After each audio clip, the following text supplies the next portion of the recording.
Good evening and welcome to the final Q&A of the year. I'm Tony Jones, here to answer your questions tonight. The editor of conservative British magazine Spiked, Brendan O'Neill. The Greens leader, Richard Di Natale.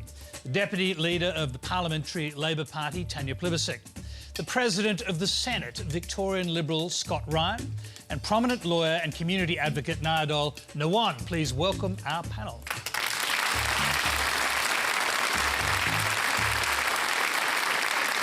Now, Q&A is live in Eastern Australia on ABC TV, iView and News Radio. Well, tonight we're hoping to get to questions on leadership, the Greens and the new encryption laws. Our first question comes from Kelly Horan. With another change in Prime Minister and a minority government that has become even more minor in the last fortnight, it's increasingly clear that the Liberal Party is facing an existential crisis. With the loss of safe seats like Wentworth in New South Wales and Hawthorn in Victoria, the personal and ideological disputes of the Liberal Party have real costs for their upcoming federal election chances. Scott Ryan, you recently made the comment that internally the idea of compromise is actually a good thing. But can your party reconcile the opposing views of moderates and conservatives? Scott, obviously we'll start with you. Well, thanks for the easy opening question. Look, I made some comments last week about that, as well as the idea that there are no litmus tests to be a Liberal. I look for reasons for people to feel like they can be Liberals, not reasons to exclude them. We do still have a very strong political party. I've seen the Liberal Party and the Labor Party written off, every 10 years when you have bad election results or good election results. I don't think in any way there's an existential crisis. I wouldn't agree with that at all. What I said last week was that I think we need to talk more about how we include people, because we have got a good story to tell. The economy is strong. We've got a massive drop in youth unemployment. And one of the things I saw come out of the state election in Victoria was that some people said to me that we need to talk more about things that make them feel like they can be Liberals, not set up litmus tests for reasons they can't be. And John Howard made this observation. You said you were sick of being lectured by people about what it means to be a real Liberal. Yep. What does that mean in your terms? The point I made... Lectured about what? Well, the point I made was that I thought there are some people, often who aren't members of the party, and I tied it to whether or not they stand on polling booths, because that's where I was on state election day, about what it means to be a real Liberal, whether that be a social issue like marriage. Some people I know, close friends, have a traditional view of marriage. Others, like me, have a view that the law should have changed. Others say they want to deal with... that they place a higher priority on dealing with something like climate change. Others say we need to make sure the burden of those costs and that transition is fairly shared, and Australia shouldn't impose costs on itself that the rest of the world doesn't. Internally, we do constantly have these debates. The reason I did that interview last week was I just thought there was a voice missing from the debate, and that's why I said what I did. Yeah, so I'm still interested about what you mean, because you specifically said people outside the party, but it's clear that people inside the party are pretty intolerant of views about climate change or same-sex marriage or various other things. So are you in fact sending a message to the conservative wing of your own party, of which you were a member not so long ago? You started up with Jeff Kennett. So has conservatism changed under your feet? I agree with John Howard that labels aren't helpful. I'm a Liberal. I described what a lot of Liberal voters are in a lot of these seats that you mentioned, but also right around Melbourne, where I'm from. They're pretty conservative in their lifestyle. They raise kids, they contribute locally, they often run small businesses, they work hard, they might be volunteers.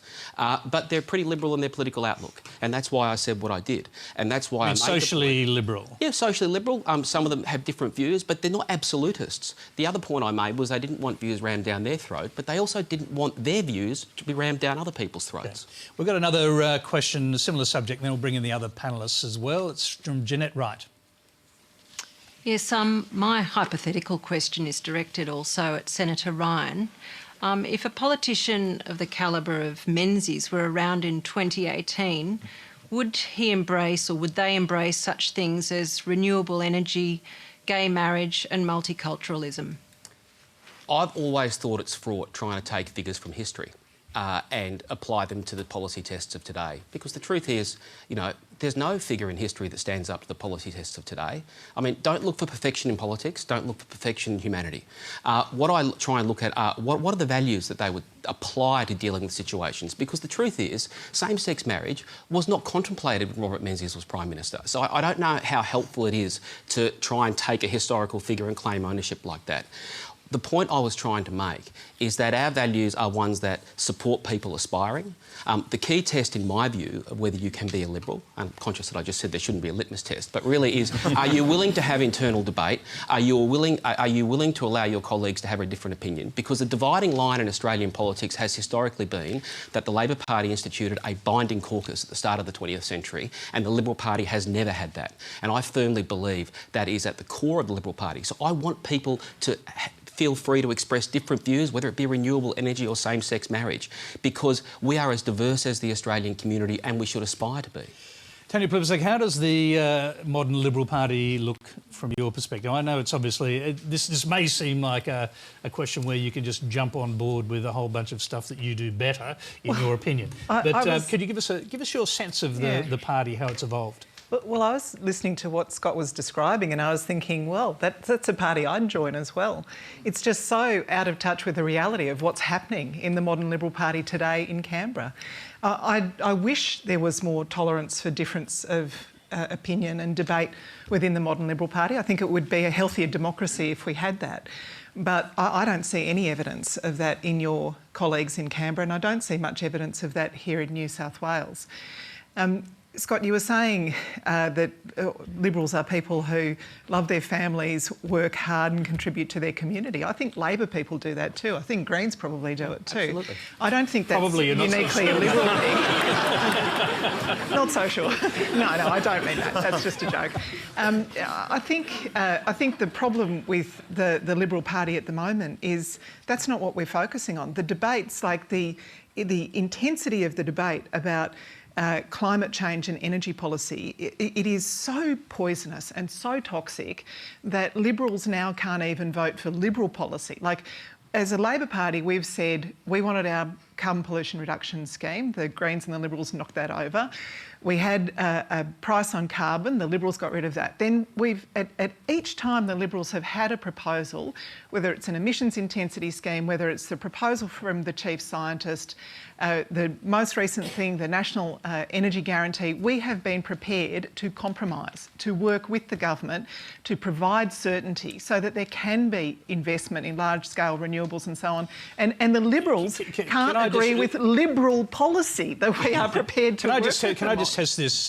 Because you talked about compromise, and would you, if you were running the party, would you have compromised on this? Would you have not jettisoned the National Energy Guarantee, which your own party room voted for? I mean, was that a terrible mistake? 3 times. The great thing about being a senator is I can't have delusions of grandeur that I'm ever going to run the party. Sure. But the point is we're in hypothetical territory. True, agreed, very hypothetical. But, we have these debates internally. Now, I'll note that, Labor said that they support the National Energy Guarantee. They didn't say that at the time. They've only said that subsequently. They've only said that subsequently. And one of the things I do think is important when it comes to this policy area is democratic consent. One thing we do know is that your party said they supported it and then they jettisoned it. There wasn't a high enough degree of consensus in the Liberal Party. But what I'll also say, the other examples Tanya mentioned, is democratic consent is important. Yeah, I and agree. when you go to an election saying you're not going to do something, then do it afterwards, I actually think that challenges democracy. No cuts to health, no cuts to education, no cuts to the ABC, no cuts to SBS, Tanya, I'm not and no new taxes. And Tanya, I will agree that one of the challenges of the 2014 budget was we did things we said we weren't going to do. Scott, I'm going to bring in the others. Nyadol. Well, I actually think that there is a crisis in the Liberal Party, and I think the two main issues are whether locally they will be able to find some sort of consensus of some of the things that there's clear divide on. And I think when we look at the current Liberal Party over even the last few years, we've had some people leave the party because it wasn't, say, too far to the right. And so someone like Cory Bernardi goes and forms his own party. And then now we're seeing some other members of the Liberal Party kind of moving a little bit to what would have been seen as left politics. So even some arguing for quotas, which I think they've resisted as a party for a while.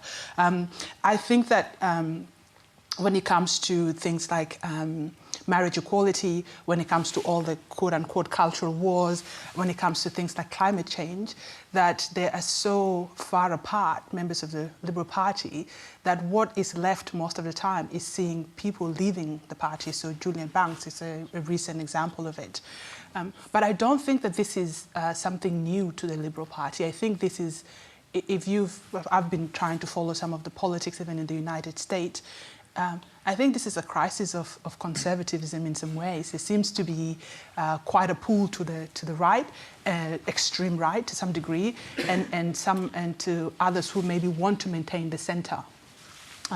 So in places like the United States, members of the Republican Party feel as if they've completely lost the party to the right of some members of the party, and in fact that it has become the party of Donald Trump as opposed to a party that espounds some political ideology. So I think even when we're watching things that are happening in the UK in terms of Brexit and stuff, all this politics, I think there's a huge crisis in conservatism, from my perspective at least, from what I see about where the balance is.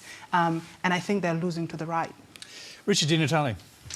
Well, I suppose if you look at the issues that I think it was Jeanette mentioned, climate change and renewable energy, marriage equality, and the third one was multiculturalism. I mean, you could tack on the treatment of refugees and asylum seekers. They're all issues, absolutely. I mean, they're all issues that have been central to the Greens' agenda, and the issues that we've been campaigning on now for many, many years. And what you're seeing within the Liberal Party very clear fracture lines appear on each of those issues. And look, politics can be brutal, and often, a lot of bruised egos. There can be long-standing interpersonal conflict, and I think that's part of what's going on. But obviously what's going on is very much a battle for the heart and soul of the Liberal Party. What does a modern Liberal Party stand for?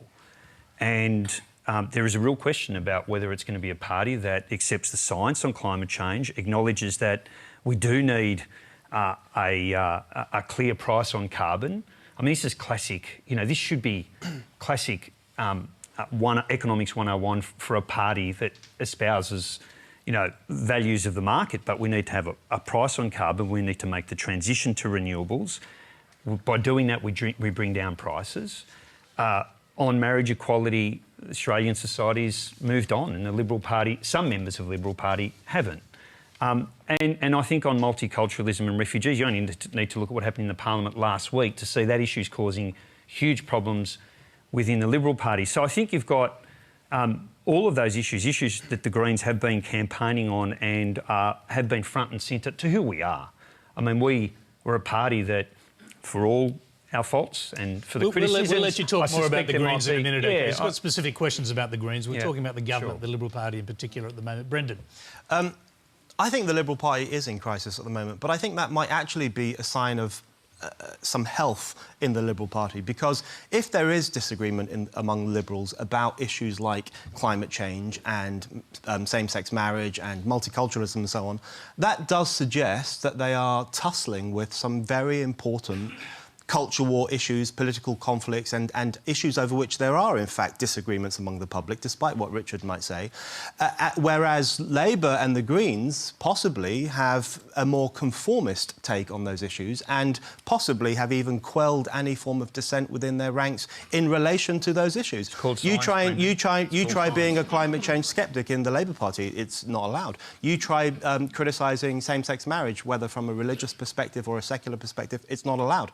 So I do think the Liberals are in trouble at the moment. I do think they're a party in search of a mission. I do think they don't really know what they're for. They kind of remind me of the British Conservative Party in the kind of mid-1990s, and the Conservatives' crisis has got worse and worse.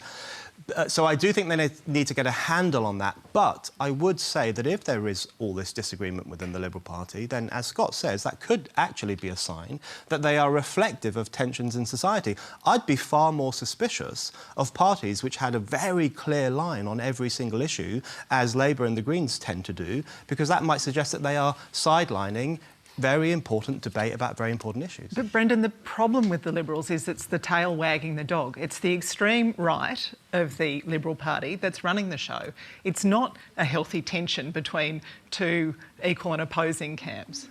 Yeah, well, Scott, would you agree with that? I mean, in fact, it was not the extreme right, in your terms, obviously, but the Conservatives within the party did dictate what happened over climate change. And marriage equality, and gay kids in schools, and a whole lot of other stuff. And your left is running your policy on refugees and border protection, Tanya. If only. If only. I'll leave that.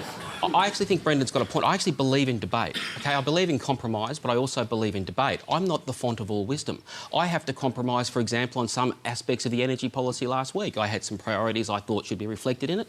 But what I think we're losing a bit in politics as we rise on a bit of tribalism is the idea that no one knows everything, we can't fix everything, it's okay to say I don't know, and it's okay to actually come to a landing on the grey. Now, energy policy, my view is the public are profoundly concerned with the costs of electricity and energy. And can I just, because we'll talk about energy policy in a little while, but let me just fixate on tribalism for a moment, because it's often been said by your colleagues there's no such thing as tribalism in the Liberal Party, but you obviously don't believe that's true. No, I don't think there's tribalism at all. The reason I went on air last week and made the point that I did is I just think that view needed to be outlined, because the noise out of Canberra doesn't reflect everything that happens. It doesn't reflect all of the debates, and it doesn't always reflect those areas where there is a successful debate and a resolution. But what was your idea? Was what you were trying to get across when you talked about the litmus test, that the Liberal Party needs to be more open to progressive ideas? No, the point I was specifically asked that question. I mean, I'm a Liberal, and I don't use these labels because part of the challenge here is that someone gets labelled as a moderate or a conservative, and therefore they're assigned sometimes by themselves, sometimes by others, sometimes by the media into one tribe or another, be that across a political party, be that inside a political party. So the point of debate is good. Now, some people don't like every policy. Hands up if anyone here in a political party agrees with everything their party's ever done. If you put your hand up, I don't think you're telling the truth. Because I don't. Part of it is actually about having the debate. And where we landed, to use the energy example, which is the one Tanya raised, is after a long debate, there wasn't a consensus on a policy, there was a consensus from the community, which I think reflects a community concern, that we have to do something about rapidly increasing power prices that are hitting the least fortunate in our community. We've got to move on to other questions. We've got to move on to other questions. Nyadol just wanted to make a comment. Yeah, I wanted to make a comment about the issue about debate, because I think everybody knows the values of having a debate. But debates have to be settled at some point. And there's also the other fact that some debates are concluded by evidence. When it comes to climate change, there is no longer any room for debate. We know that majority of scientists agree.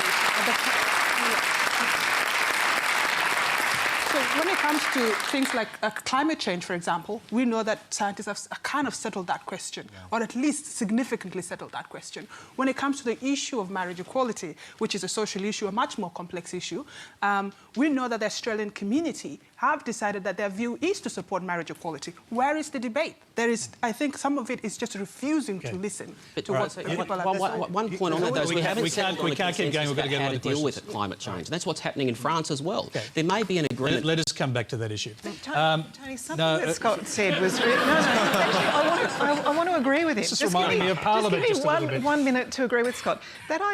Yes, debate is healthy. I think everybody agrees with that. And there are shades of grey, and there are complex issues, and three-word slogans don't solve them all, and we have to trust people, trust voters, our citizens, to have the complexity of that debate, and it's healthy to have it in public. I agree with that. Let's go to another complex issue. The next question, it comes via Skype. It's from Richard Fielden in Ashmore, Queensland. Good evening. My question is to the Deputy Leader of the Opposition. Why are Labour and the Greens creating such an issue over the children in Nauru? There are less than 10 there at the moment. The way the Labour and the Independents, led by Karen Phelps, and the Greens, they behave as if there are hundreds of children there. Also, how can you possibly think that two doctors who have not been to Nauru and who have not diagnosed the children have a right to say that they need medical attention in Australia? Richard, stay with us. I might come back to you in a minute. Tanya Plibersek, start with you. Well, we're very concerned because they've been there too long. 5 years, 6 years is way too long. And we think that, in fact, this is one of the greatest failings of the Liberal government, is that Nauru and Manus have become places of indefinite detention. And They were never intended to be places of indefinite detention, and the psychological toll that's taking on the children in particular, but the adults as well, is too great. We should have accepted the offer from New Zealand years ago. Several hundred people a year could have gone to New Zealand. We're pleased that the United States has made the offer it's made, but we continue to remain concerned about people who have been on Manus Island and Nauru for too long, and the health toll. Now, there is a difference between our view and what Karen Phelps and others have proposed. We don't think that the final decision should be made by doctors in isolation, because at the end of the day, we run a Westminster system of government. Ministers should be ultimately responsible for decisions, particularly decisions that relate to our immigration law. But we do think where doctors are saying these kids need urgent medical attention, the minister should be able to make a decision very quickly and answer for that decision. So Labor's national conference is coming up. It's going to be a hot issue there. It's going to be obviously. good fun. Where will Labor end up, and where do you want the party to end up on offshore processing, on boat turnbacks? Well, our conference is a democratic exercise, so I'm not going to prejudge that democratic exercise. So is Q&A, Tanya, and you can actually express your opinion here. Yeah. Oh, thank you, Tony. That's so generous of you. We'll have a good, strong debate, because there are, as Scott points out, a very healthy diversity of views in the Labor Party.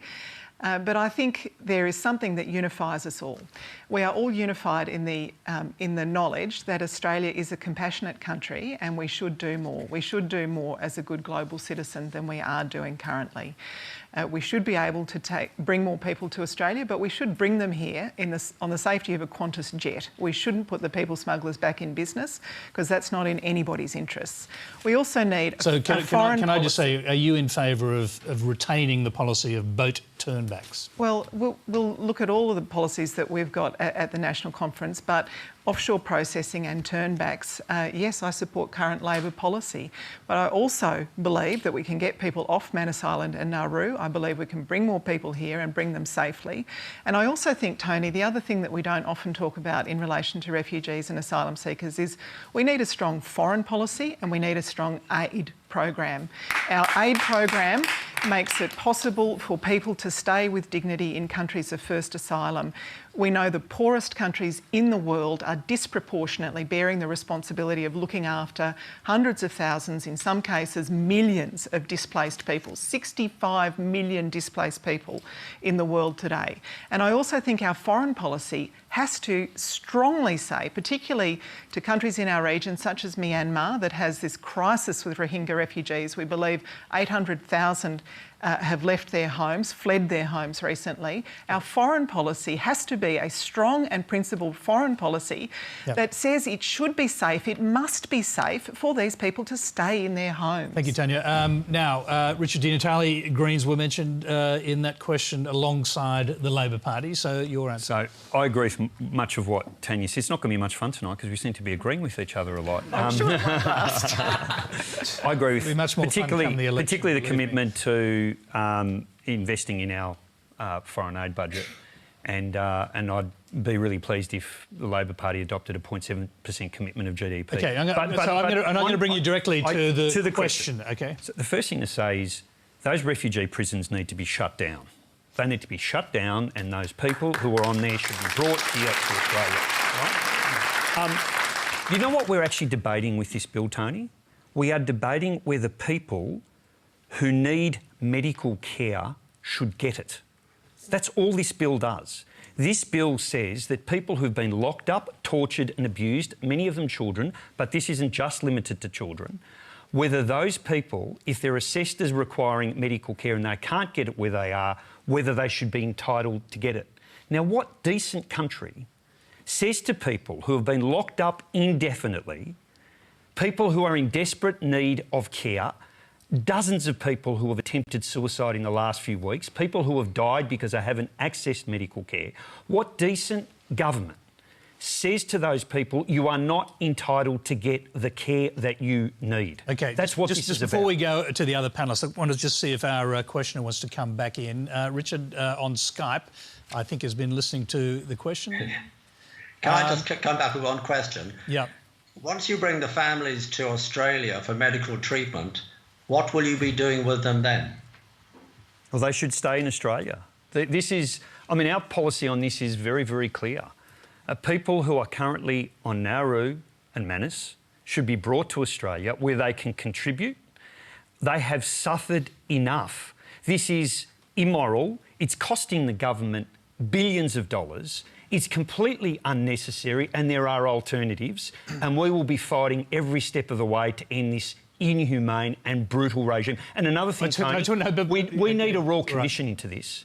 We need a royal commission into this so that this never happens again, and so that we make sure we learn the lessons from what will be a very dark chapter in this nation's history. I'm just going to quickly go back to the other Richard for a minute, because he asked a question. He's been listening. Is that the answer that you were, or that you're prepared to accept, Richard? Not really, because if you bring them over here for treatment, once they've had the treatment, if you want them to stay here, then you're opening the floodgates for more boats to come across with people from Indonesia. OK, Scott Ryan, is that your view? Look, a lot of what we discuss in politics is about theory. We've got the evidence for what happens when you undermine these policies. We saw it before. This is the unfortunate consequence of when Labor dismantled the successful Howard government policies, OK? This is the legacy caseload. These are not people that have been sent there by this government. And this bill is important because it's not just about kids, it's about adults. It's not just about them, it's also about those that the medical assessors deem should accompany them. And it's not just for treatment, it's for assessment as well. And then when they talk about, and Labor and the Greens talk about the definition of security in the ASIO Act, that is a much narrower definition than we apply with a character test on immigration issues. Now, I can say one of the great successes of the coalition government, and Tony Abbott and Scott Morrison, was that the boats were stopped. Because when you look all around the world, if there is not democratic government control of who comes to your country, you get a very nasty politics. And at all costs, in my view, we have to prevent that trade restarting. OK, Nyadol. Well, I think it's important to pay attention to what the doctors are saying, because as much as you're saying that the doctors, you know, would not be in Nauru, neither are the politicians. They've never been in Nauru, and none of them, from my understanding, well, maybe none is a bit extreme, but a few of them would have been refugees themselves, so would have not known the experiences of what it is like to have to make that tough decision of whether or not you put your own child, your own family on a boat. I was a refugee. I was born and raised in refugee camps, and I'm grateful for the opportunity that this country has provided. And I completely understand that, you know, no country can open its arm to everybody. There's 65 or so million refugees across the world, and clearly Australia cannot take all of them. I understand that there is a limit to our resources and our generosity, a practical limit. But when you look at countries like Uganda, you know, that doesn't even compare in terms of wealth and development to Australia. It's taken millions of South Sudanese refugees, have hosted them in a much more humane way than Australia has done. What we have here, you know, I know you say there are few children, but each of that children was once someone like me with a goal, with a dream, with an ambition to want to be something. This is not, you know, we can't just dismiss it and say because there are 4 or 5 children, it somehow doesn't matter. One life is significant enough to me, and I think that's the focus. And if that child, and we're being told by doctors that that child needs the help and needs the medical assistance, then the moral thing, the right thing, is to provide them with that opportunity. The question of whether bringing them here with their family means that they would stay, the true fact is that majority of the people on Manus Island and on Nauru have been found to be genuine refugees. Australia has indeed agreed under international laws to provide some assistance to refugees. We are undermining that when we continue to implement such an inhumane policy on the basis of actually deterrence. So we are punishing people that are genuine refugees on the basis that we will stop more people from coming here. That's immoral, that's inhumane, and that's not right. I don't think that that's something we should be doing. Scott, just a very quick one to you, Scott Ryan. You rightly said it's a very important debate. So why did the government shut it down and close Parliament rather than allow that debate to continue? Well, the Prime Minister said, and I think this is legitimate, that this is a very bad bill. It's not in our national interest. I firmly believe that this bill can undermine the successful policies we've had and could restart a very poisonous trade. I don't want that happening in this country. And so better to shut down Parliament in the Senate, that you might lose. It was brought on in a very unconventional way in the Senate when the crossbenchers, the Labor Party and the Greens joined to force a debate on an issue which is not traditionally done in the Senate. On the last day... debate and a vote. On the last day, without full consideration of the consequences of this. And only now we're learning, for example, that it is about assessment, not just treatment. It's about adults as well as the 6 kids that'll be there by the end of the year, because 4 of them are being sent to the US. And the so-called definition of security that a minister can provide, but he has to act within 48 hours, is much narrower than... I'm just going to have to let someone respond to that. Tanya Plibersek. Well, I was shocked when we pulled up stumps at 4:30 on Thursday. The government preferred to go home without debating the national security legislation that they said it was critical to pass before Christmas, without debating their big stick electricity legislation, which they said was critical to pass before Christmas, all because they could not risk having a debate about legislation that would allow sick refugees to be brought to Australia. Brendan, I see you sitting on the sideline taking notes. I'm going to have to bring you in to get an outsider's perspective.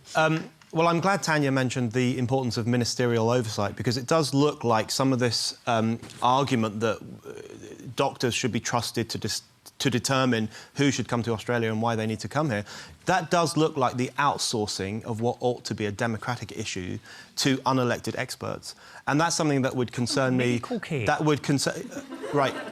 Doctors aren't elected. That's my point, Richard. Yeah, but if I get sick, I don't want to see a politician. I want to see a doctor. Right, OK. Of course. Everyone must clap the virtue signalling point. But if you want to determine a border policy and immigration policy, then you need to see a politician, not a doctor. So the point I'm making, and this isn't, and I come from the European experience, I am the child of immigrants. I am generally favourable of immigration. I am generally pro-immigration. I think it's a very fruitful thing, right? So you can't caricature my position.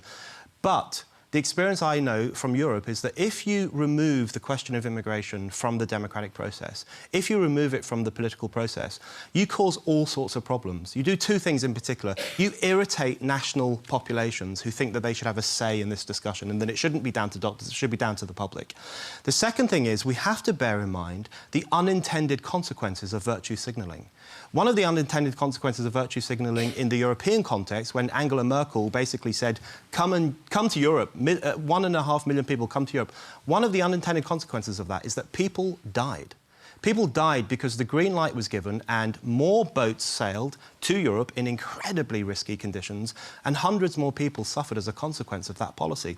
So let's not do this kind of virtuous posturing. I'm pro-immigration and therefore I'm a good person. Let's work out what is best for a nation in a democratic discussion, and let's think incredibly carefully about the impact that our virtue signalling could have on immigrants themselves. Brenda, can I just make the point that sometimes people clap because the line is funny, not because of virtue signalling. Let's hear from Nyadol. I just wanted to make a point about how it's people, you know, they just keep mentioning that somehow it's in the interest of these refugees that we are putting them in, you know, detention centres and letting children suffer without listening to what the medical doctors are saying, so that more people cannot die on, you know, on boats and stuff. I think that's not really, you know, that's not really the core of this argument, because Australia has to either decide that they're responsible for the people in Nauru or they're not.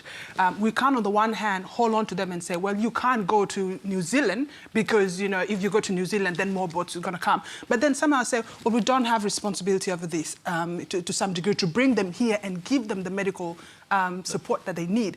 Either we're responsible for them or we're not. But if you look at Europe, and I don't... thousands of people Brendan, I'm going to have to draw a line out, so make your point quickly. Thousands of people have died in the Mediterranean, and that is partly a consequence of NGOs in Europe who are effectively encouraging them to come to Europe. It's a consequence of conflict in their places. It's not a consequence of Angela Merkel saying, come to Germany, and I don't think she actually said that, come to Germany, the whole country. It's a consequence of what is happening in their country. It's a consequence consequence of both of them. And by the way, I'm sorry to say, By both of you, the we're going to have to draw a line some of it under has this to do discussion. with the conduct of these countries invading other countries that then displace refugees. You have to make that connection. Well, and also Bashar al-Assad waging war on his own people. Like, Syria is a country about the same size as Australia, and a quarter of its population have fled their homes on last count. It is incontrovertible that pull factors, which is what we call them in Australia, that policies of countries that make it easier for people smugglers to sell hope and for people to come illegally, it is incontrovertible that makes a difference. We're talking about people who are sick seeing a doctor. That's not what the bill does. That's not a pull That's not what the bill does. Decency. That's not what the bill does. That's human and we decency. provide health it is services a human there right as well. If people are sick, we had a young man die because he got a simple infection, a cut, didn't get medical care. He's dead. We are saying to people, if you're sick, you don't get access to medical. That's not what the bill does. That's what this bill does. OK, all right, both of you, we'll have to stop now. Let's move on to our next question. It's from Ellen Barron. The Greens are not gaining ground in an atmosphere of disenchantment with the major parties at the moment that should be benefiting them. We've got an increasing number of independents that are moving to the crossbench and aggressively filling a gap in terms of refugees, inequality, climate change and social justice. So I'm wondering, what do the Greens need to do to rebuild the party to make it more relevant to the voter heartland?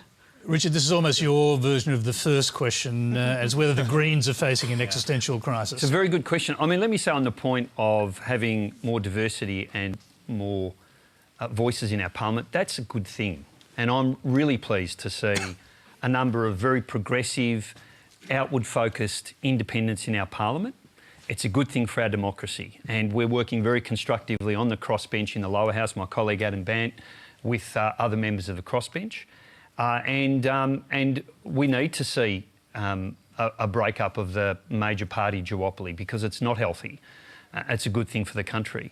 Look, in terms of the Greens and how we're travelling, you're right. Our vote is 10% and we're at a moment where we need to continue to grow that vote. We've got some challenges that we're facing. Well, you've had a series of scandals and you're going backwards in most elections that have... well, that's not right, Tony. That's not right. Most elections. Well, in Queensland, we got a big breakthrough in the lower house, got our first person elected. We doubled our representation in WA. In Victoria, we... Halved it. Well, Halved it. No, hang on, Tanya. Halved it. In Victoria, we, at the previous state election, had 2 lower house MPs. We've now got 3. In the upper house, it's true, we did lose members of parliament because the Labor Party continue to support a business model that allows people like Glenn Drury... I mean, this was a victory for Glenn Drury's bank account, not for democracy, where what we saw was parties on 1% of the vote. The Labor Party preferencing the shooters and fishers, for example.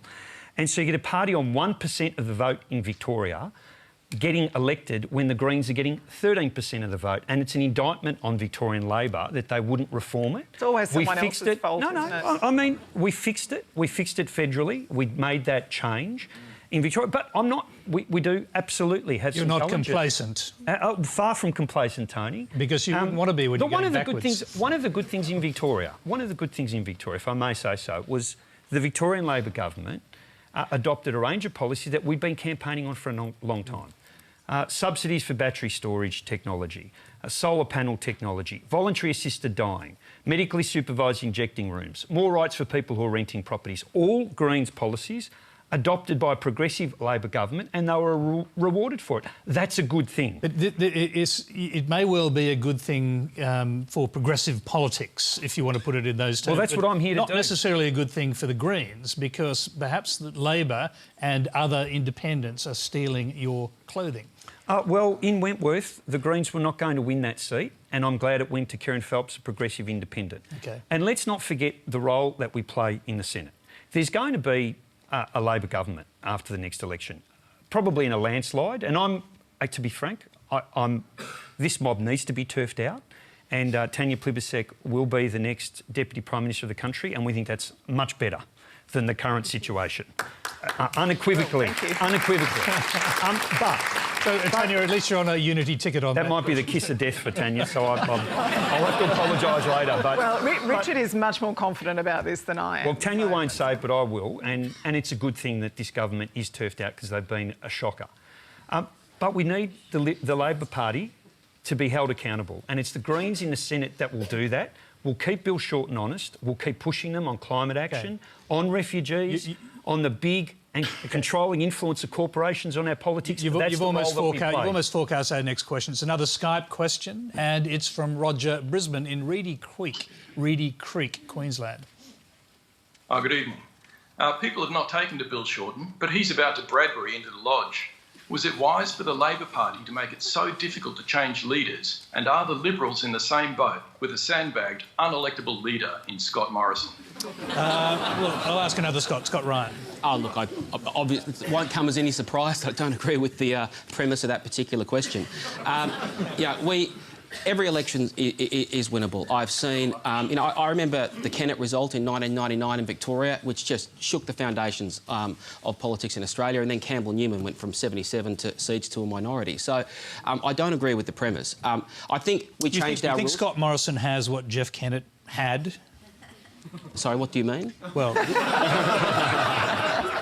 we know that Jeff Kennett had a certain je ne sais quoi. No, I was referring to the sort of somewhat surprise loss in 1999. No, I'm saying, do you think Scott Morrison and Jeff Kennett can be seen in similar terms as people who could break through? To be honest, I don't really classify people like that. I mean, I think what Scott... Well, you started off by doing it. So. No, I was trying to refer to the fact that because something doesn't appear likely at any given point, everyone who's old enough will remember Keating's victory in 1993. Australian politics is replete with examples of elections that are much more contestable.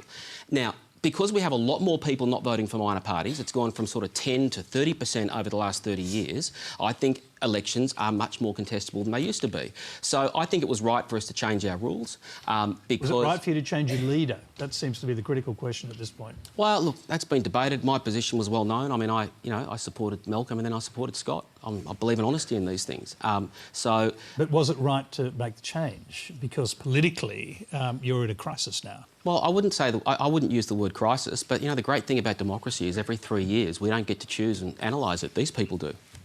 They get to decide. They'll get to decide in May next year on a whole range of things, incling that. Was it right to change the leader? Well, obviously, from my point of view, I supported Malcolm, as did Scott. So it wasn't right? Well, no. My vote reflects my view. OK. Tanya Plibersek, is Bill Shorten Bradburying his way into the lodge? I mean, in other words, he's the guy who comes from the back of the pack who shouldn't really win, but he finally does. And Bill's been doing a terrific job. I mean, we've been really clear over these 5 years about our policies on health, on education, industrial relations, climate change, whole range of policies out there. Anybody can look them up on our website. And most importantly, I think we've been united and disciplined. And you keep putting Scott on the hot coals over their internal divisions, but the Greens are a mess at the moment. And the New South Wales Party is about to split. It's true. People go, ooh. In New South Wales, they are talking about splitting the party. You've got deep factional divisions in the Greens. Lee Rhiannon got thrown out of the Greens. She lost her spot in the Senate because she wanted to fund public schools, and Sarah Hanson-Young, the education spokesperson, wanted to sign up there was with a Democratic Scott, pre-selection with Simon Birmingham to cut funding for public schools. So there's a bit of a rewriting of history there. There was a Democratic pre-selection, and the members of New South Wales voted accordingly. Let me tell you, I'm not going to take a lecture about division from a party that knifed a sitting Prime Minister, then knifed the first female Prime Minister of the country to bring the sociopath back in charge.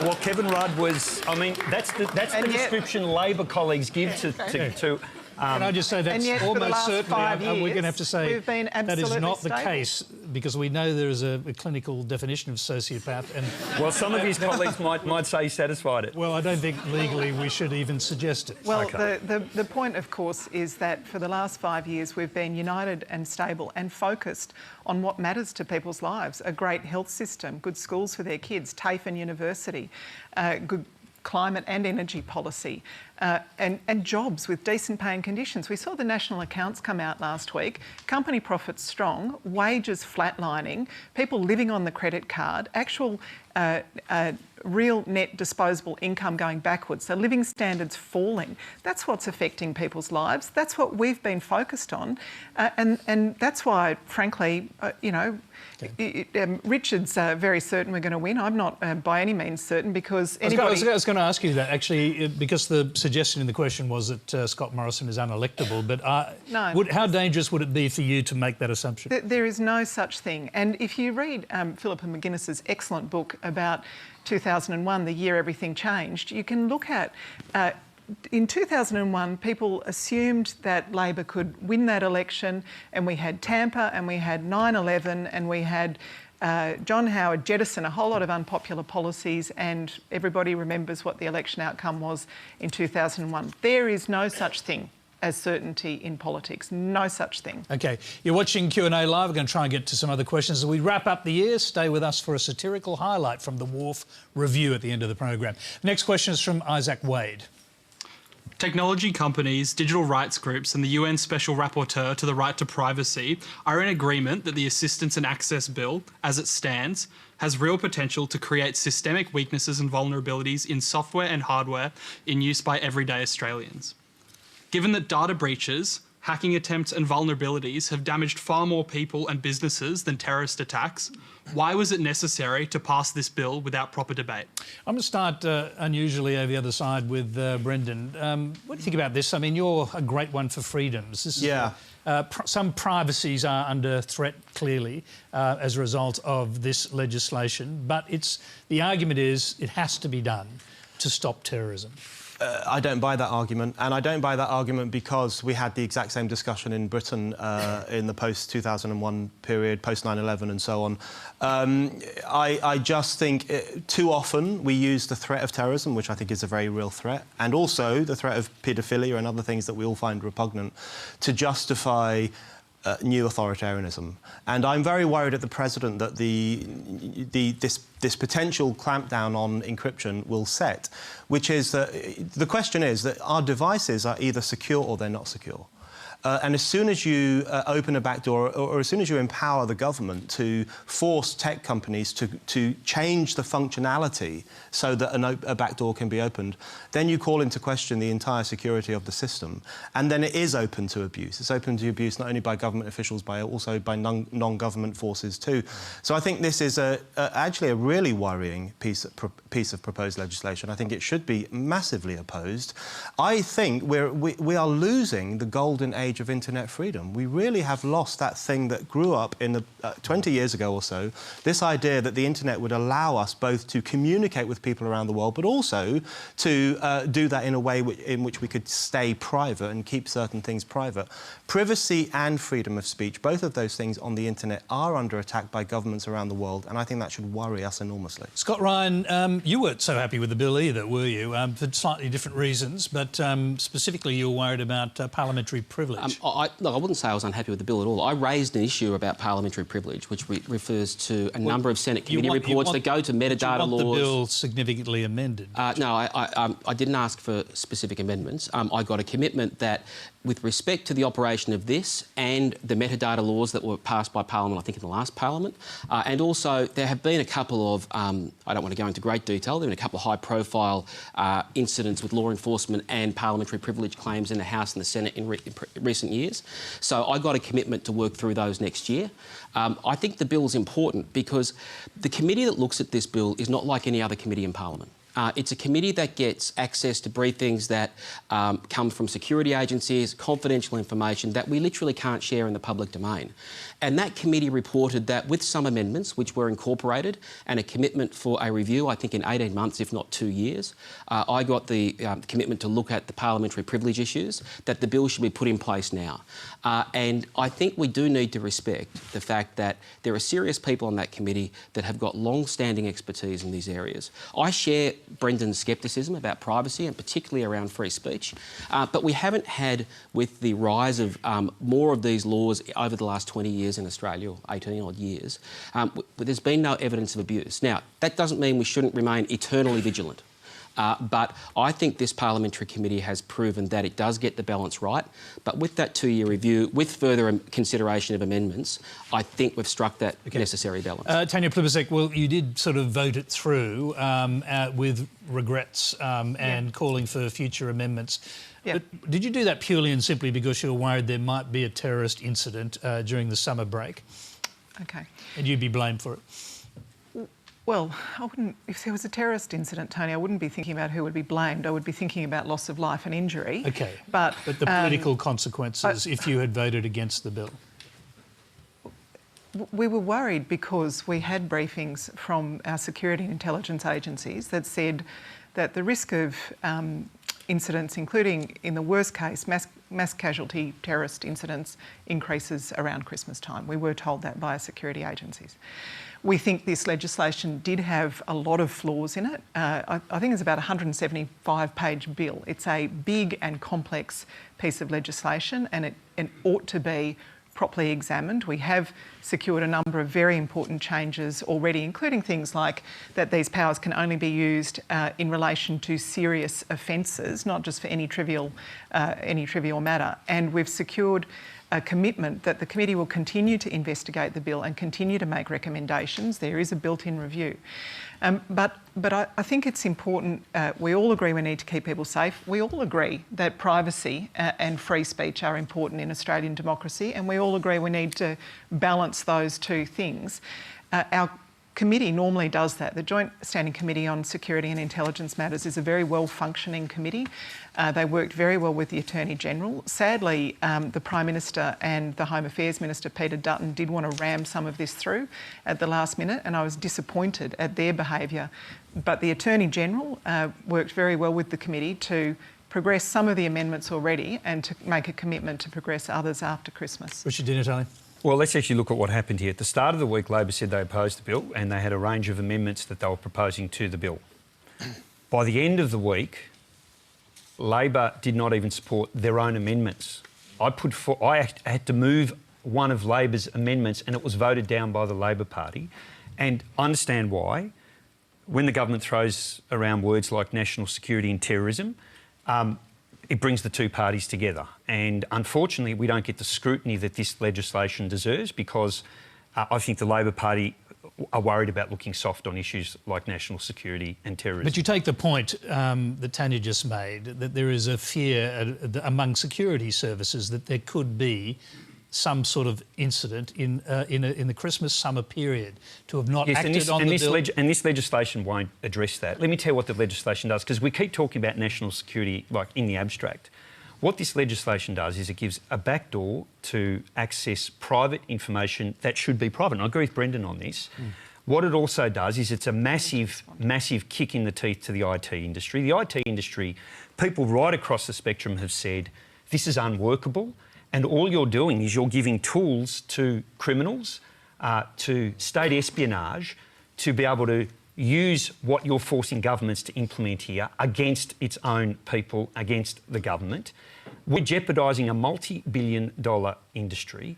You've got this erosion of privacy that's been going on, and we keep getting, with each piece of legislation, one step closer to a police state. And when you look at what other countries are doing, you look at the Europeans have implemented a specific framework, the GDPR, which says your private information is yours, it's valuable, it's private, and it needs to be protected. And Australia is doing this on its own. Okay. And the thing that I was... Richard, I'm going to get you wind up your answer, and Tanya wants to respond. OK, here's the thing. No, I don't mean you have to wind it up immediately. Oh, sorry.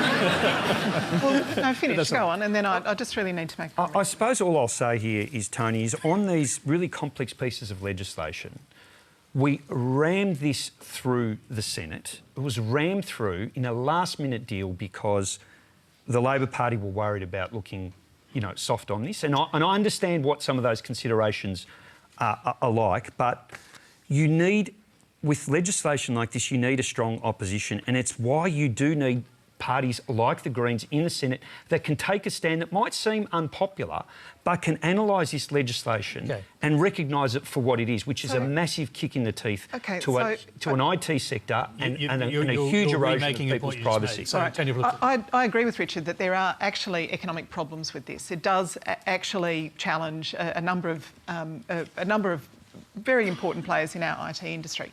But let's rewind and actually have a look at what this bill does. If there is a warrant to listen to your phone calls or to read your emails or text messages because our security and intelligence authorities believe you might be engaged in a serious act that compromises the safety of other Australians, how can it be okay to listen to that phone call, to read that email, to read the text message that suspects have sent to each other, but if that message is encrypted, you can't read it? What this bill does is say if you have the proper warrants to surveil someone and some of their communication with other people is done in a way that is secret, then the IT company has to help you understand, decrypt that message. That's what this bill actually does. And that'll be... Nyadol wants to get in and I'm going to let you do it, but keep it brief if you can. I'll try and keep it brief. I agree with Brennan O'Neill that about some of the problems with these bills based on the concern expressed by people and a tax expert and also some lawyers like the Law Council of Australia. But I don't agree with Brennan because I believe in absolute freedoms. I think freedom is contextual. You know, there's no right that overrides all other rights if it's not seen within a particular context. So that's not where I'm coming from. But there are clearly some issues with these bills from people who knows, you know, the tech industry very well. The fact that it could undermine, by opening this backdoor, you undermine the whole system and can allow, you know, other people to access information that they should not be able to do so. And the unintended consequences that these bills might be intended for certain criminal activities, but then, you know, this kind of technology is used for things like internet banking, you know, and it put a lot of other private information out there. But the final point, I think that there are reasons why this bill is important, and one of them is clearly the reason that, you know, when we are going to these festive seasons, that there are high risk of terrorist attack. But what happens when we politicize, and that's what has happened over the years, when we politicize issues of national security, we undermine the trust that people have, so that when politicians actually come and say, well, there's some legitimate reasons for doing this, all we hear is another politicization, because that's how we got used to serious matters being made a matter of politics. And that's the unfortunate thing. I don't think the conversations we've had here about the crisis in political parties is limited to one political party. What we have, and some of the conversation that people are having currently, is almost a crisis of democracy, because political parties, all political parties, the Green, the Labour, the Conservative, somehow have lost the ability to convince the public that they're coming from a good faith position. And how do they win back our trust? You know, it shows that there's a clear erosion of trust when it comes to serious matter like national security, and we can't even trust them to do it without politicising it, so we dismiss them. We've got another question. We've got time, in fact, for one last question. This one's from Nicholas Atwell. As a young brown male who does not drive a taxi or work at a convenience store or deliver food for Senator David Leyonhjelm, I just wanted to know, what is the line of what should or shouldn't be said in Parliament? We've had Pauline Hanson dress up in a burqa. We've had Richard D. Natale being booted from Parliament for calling another politician a pig. And we've also had "it's okay to be white" speech. Is it fair game for politicians to use rhetoric which purposely marginalises and inflames tensions between Australians because they have been democratically elected? Okay. Thank you very much. Look, I will start with our free speech advocate, Brendan O'Neill, because you've gone as far as to say that Nazis should have free speech, and if you impinge on that, you're impinging on everybody's free speech. Absolutely. Freedom of speech is an absolute. Either everyone has it or no one has it. That's by the definition of freedom of speech. As soon as we start chopping it and changing it and applying it here but not there, then it's not freedom of speech, it's licensed speech. So you can speak so long as you are not offending the moral majority or the new orthodoxies and so on. I think politicians and everyone else should be free to say whatever they want, should be free to be as offensive as they want, and then it falls to us, people who disagree with them, to challenge that. That's the nature of freedom of speech. It's a freedom both for the speaker, who can say whatever he likes, but it's a freedom for the audience as well, because then we can confront them and challenge them and take down their arguments if we feel we need to. OK, Scott, I'll come to you in a minute, Nyadol, but Scott Ryan, so, I mean, this is all happening under your watch, I suppose. I mean, do you sort of watch some of these things happening and think, my God, we've got to stop this? Well, I've made a number of statements to the chamber. I mean, what I'd say is just because it's legal or within the rules doesn't mean it's OK. And what I've repeatedly asked is for... And I don't have a halo on this, OK? I'm sure I've crossed the line before. But that we ask, you know, is what I'm saying, can it be taken differently by another person with a different life experience? Can I actually have a bit of empathy to understand... Now, sometimes we're going to make a mistake. Just last week in the Senate, one senator, I'm not going to use names, made a comment that other people found deeply offensive. That person was asked to withdraw, and they did instantly, and we all moved on. Because we all occasionally make mistakes. The speech the gentleman referred to, I think it's the OK to be white speech. There was also another example not far from that in the Senate where a senator tried to introduce a bill to have a plebiscite to reintroduce a restrictive immigration policy. Now, that was, in a very rare moment, voted down instantly rather than being allowed to sit on the notice paper for a few weeks. That was the Senate coming together to say, no, we're not going to have a long debate on this. You're free to bring it in, but we're going to make our statement early. That was free speech at work.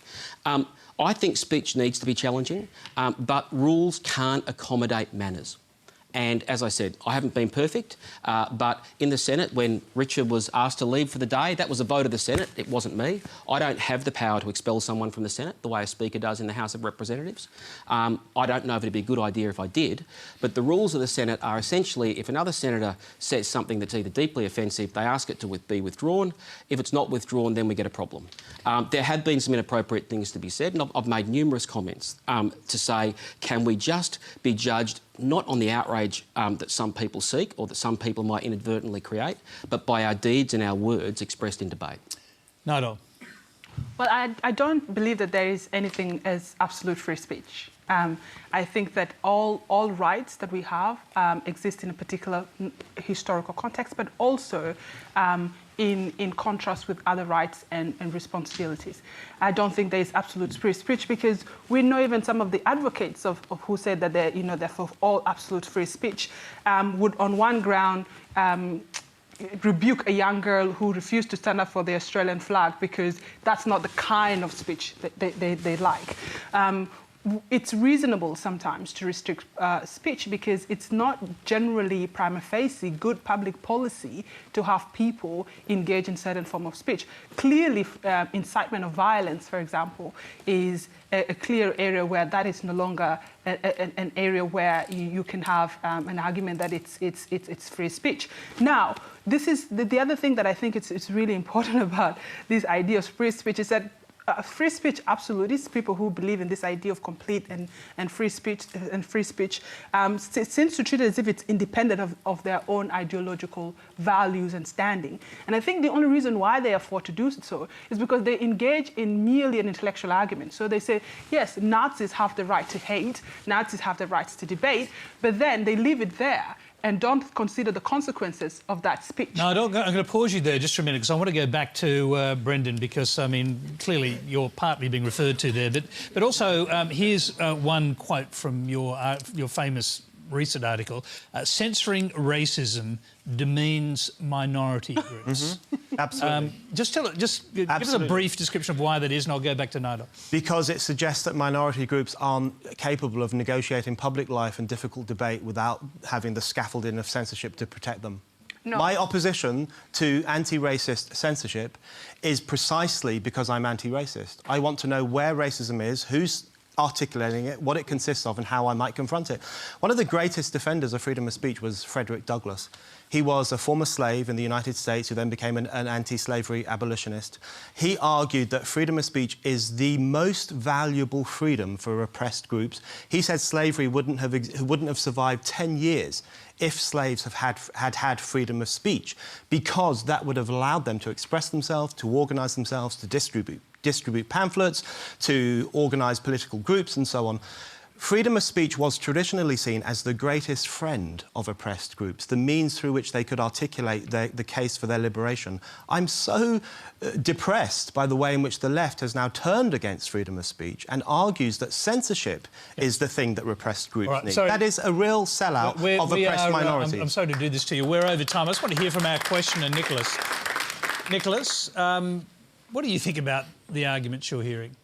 I'm like all for free speech and stuff. I think it's like, I just want kind of like the base of the question was, should we hold like politicians to a different standard because they're in a professional setting? Like, are you able to just say what you want in the House, like compared to like outside in wider public? Well, there's a historic reason for that, which is to allow completely Sorry, free can I debate. just go back to this idea that somehow it's beneficial for minority groups to have people come out and call us niggers and all these kind of words? I didn't say that. No. I didn't say that. Well, I said it's beneficial for you to argue against the people who say that. You had your chance. It's beneficial for you to argue I'm just going to say one thing. That is, you've got about 30 seconds maximum because we're out of time already and I need to hear from other panellists. First of all, what we want to do is live in dignity, and we can make decisions for ourselves as minority groups. And the fact that most minority groups do not even have the platform politically and in the media to actually challenge this speech is another reason why this argument about this absolute free speech doesn't absolutely make sense. What you're advocating for, that speech, that hate speech, result in Victoria, what it resulted to is an increase in attacks by people from African background when politicians engage in racial baiting. So people who are absolute free speech can engage in this intellectual argument and then take the advantage of saying, well, I'm morally strong because I can engage with ideas I don't agree with, but do not go to the conclusion. No, I'm sorry. Nyadol, You're infantilizing. Hold on, both of you. Can I just finish? If you have speech codes, you're relying on people like me to write them. And I don't think you want your politicians deciding what can and can't be said. Yeah. Tanya. OK. I support free speech too, but there's a difference between free speech and hate speech. And encouraging violence is absolutely somewhere where we should draw the line. And defamation is also somewhere we should draw the line. Just because you have a right to free speech doesn't mean you should abandon courtesy. Absolutely. There is no reason to abandon courtesy. And for the rest of my 30 seconds, I'd like to give it to the person who's actually probably experienced more racism than anyone else on the panel and let you have your say. Finish what you wanted to say. Thank you. No, because what I really wanted to say is that people who engage in this absolute free speech debate leave it at that. And I think that allows them to take advantage of the main thing, to look as if they're morally superior because they can entertain someone else's bad ideas. But we know, as people, the minority groups, that people who want to hate you don't just want to sit on their television station and call you stuff. They want to demonstrate. They want those hate ideas made into public policy. And what that results to, the consequences of that, are real-life consequences for minority groups. Now, if you want to have an absolute debate about free speech, you might also seriously engage in the consequences of that speech. Don't leave it at the abstract level. No, that is where we're going to leave it. Thank you. I'd happily cede more time for the discussion, but we're way over time. And that is all we have time for tonight. Please thank our panel, Brendan O'Neill, Richard Di Natale, Tanya Plibersek, Scott Ryan and Nyadol Nyuon. Now then, you can continue the discussion with Q&A Extra on News Radio and Facebook Live, where Tracy Holmes is joined by Sydney University Professor Rodney Tiffin. Well, with politics winding down, this is the final Q&A for 2018, but we'll be back on all your favourite screens in February. It's been an extraordinary but ugly year in politics, perhaps because the deal-making behind the political sausage machine has been so much more exposed than ever before. We'll leave you tonight with the Wharf Review, shining a light on master deal-maker Matthias Cormann. He's the Senate numbers cruncher who couldn't quite count the numbers when it really mattered for his wannabe Prime Minister, Peter Dutton. Until next year's Q&A, good night.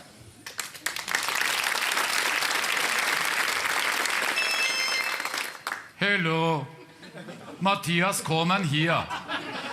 And I am keen to see if I could ascertain your vote. Hello, Matthias once again. It's for legislation central to our fiscal strategy. There are 2 sections, I and B, but we're not prepared to quarantine them separately. Hello. I think the line dropped out. Hello. Would you like to have a meeting in the members' bar? Hello? Okay. Appreciate your view. For sure. It would help if you could throw your hat into my ring. Hello? Hello? What's that? We keep on pushing through. Why not? And apologies for that whole Peter Dutton thing. Okay. Hello. Hi. Matthias, kommen, ja. We need to lock this third amendment in without delay. Yeah. Let me check, Pauline. We will wobble on the boat again today. Hello. Ja. Matthias. What the fuck? Okay. But Sarah Hanson, ja. For sure. Come on. You really can't say that. Well, not anymore. The same way I can't say that you are bald and fat. Bad line. I need to speak with Darren Hinch. So I can hold. Each time I give these guys a mile, they always take an inch. For real? That's it. No fine. Same to you. It's like herding cats. Mein Gott, the sentence of menagerie, almost impossibility to get majority. But let me just say this, I'll be back. Hello, hola, Matthias, kommen hier. Forgive me once again, I'm begging you for your support. Not now, Maybe. I'll see. but Penny Wong. You done? Okay. Guru, the Senate's a dystopia. At the end of the day, I simply like to say that they can burn in hell. Hello, I think I can confirm. Unrepresentatives will is too polite a term. I could leave behind the fucking daily grind. And you can bet when I resign. I'm gonna write a book. Hello, I'm gonna write a book. The Book of Corman.